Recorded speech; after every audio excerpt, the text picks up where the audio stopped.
Hello friends, അതെ, ഇന്ന് ഞാൻ നിങ്ങൾക്ക് ഒരു ഇൻഫർമേഷൻ വീഡിയോ ആയിട്ട് വരുവാണ്. ഇന്ത്യൻ നാട്ടുലോകത്തെ ഒരു ഇതിഹാസമാണ് MF ഹുസൈൻ. അദ്ദേഹത്തിന്റെ ജീവിതം തന്നെ ഒരു യാത്രയാണ്, കലയുടെ പാതയിലൂടെ ലോകത്തിന്റെ എല്ലാ മൂലയിലേക്കും. ഇപ്പോൾ അതേ യാത്രയെ നിങ്ങൾക്കും അനുഭവിക്കാം. ദോഹയിലെ ഖത്താറ കൾച്ചറൽ വില്ലേജിൽ നടക്കുന്ന the rooted nomads MF Husain impressive experience എന്ന പ്രദർശനത്തിലൂടെ. ഇത് സാധാരണ ആർട്ട് എക്സിബിഷൻ അല്ല. ചിത്രങ്ങൾ, ശബ്ദം, ലൈറ്റ്, അനിമേഷൻ, പ്രൊജക്ഷൻ എല്ലാം ചേർന്ന് ഒരുപാട് ജീവനുള്ള ഒരു ദൃശ്യലോകം. ഇവിടെ നിങ്ങൾ വെറും കാണുന്നവനല്ല, ഇത് അനുഭവിക്കുന്നവനാണ്. ഹുസൈന്റെ നിറങ്ങളിലെ ഊർജ്ജം, ഇന്ത്യൻ സംസ്കാരത്തിന്റെ വേരുകളും ലോകസഞ്ചാരത്തിന്റെ സ്വാതന്ത്ര്യവും ഇവയാണ് ഈ പ്രദർശനത്തിന്റെ ഹൃദയം. റൂട്ടഡ് നൊമാഡ്സ്, വേരുകളോട് ചേർന്നെങ്കിലും സ്വതന്ത്രമായി സഞ്ചരിക്കുന്ന ഒരാളുടെ ആത്മാവ്, അത് തന്നെയാണ് ഹുസൈൻ. ഈ പ്രദർശനം ഖത്തർ മ്യൂസിയവും ഇന്ത്യയിലെ കിരൺ അദാർ മ്യൂസിയം ഓഫ് ആർട്ടും ചേർന്നാണ് അവതരിപ്പിച്ചിരിക്കുന്നത്. സെലം ഖത്താറ ആർട്ട് ഗാലറി, ബിൽഡിംഗ് നമ്പർ 10. ഇത് ഒക്ടോബർ 28 സ്റ്റാർട്ട് ചെയ്തിട്ടുണ്ട്.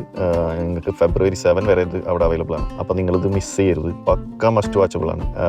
കലയുടെ ഈ യാത്രയിൽ ഒരിക്കൽ കാൽ വെക്കൂ. കാരണം ഇതൊരു പ്രദർശനം മാത്രമല്ല, ഒരു അനുഭവവും, ഒരു വികാരവും, ഒരു കഥയും.